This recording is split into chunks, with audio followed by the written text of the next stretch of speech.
టాలీవుడ్లో దాదాపు 30 ఏళ్ల కెరియర్ను ముగించుకుని రాజకీయాల్లోకి అడుగుపెట్టి అక్కడ సరిగ్గా కలిసిరాక మళ్లీ ఇండస్ట్రీ బాట పట్టాడు మన మెగాస్టార్. అయితే అదే క్రమంలో దాదాపుగా 2 ఏళ్ల నుంచి ఊరిస్తూ వస్తున్న మెగాస్టార్ 150 చిత్రం ఖైదీ నెంబర్ 150 చిత్రం ఎట్టకేలకు వచ్చే సంక్రాంతికి బరిలో దిగనుంది. అదే క్రమంలో ఈ సినిమాకు ధీటుగా నందమూరి నరసింహం బాలయ్య ప్రతిష్టాత్మక 100వ చిత్రం అమరావతిని ఏలిన శాతవాహనుల కథను కమర్షియల్ గా తెరకెక్కిస్తూ సంక్రాంతి రేసులో దూసుకొస్తుంది. అయితే బాలయ్య చిరు ఇద్దరు బాక్సాఫీస్ వద్ద తలబడటం కొత్తేమీ కాదు.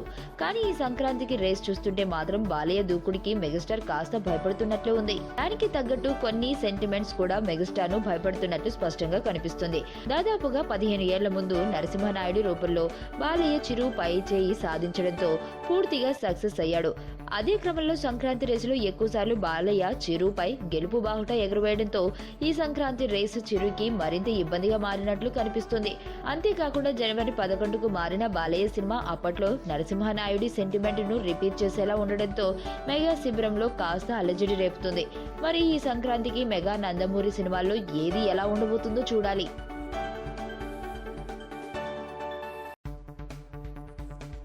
మరణం దేహానికే గాని ఆత్మకు కాదని భగవద్గీత చెప్తుంది. మనిషి బరువెంతున్న మరణానంతరం 21 గ్రాములు తగ్గుతుందని సైన్స్ చెబుతుంది.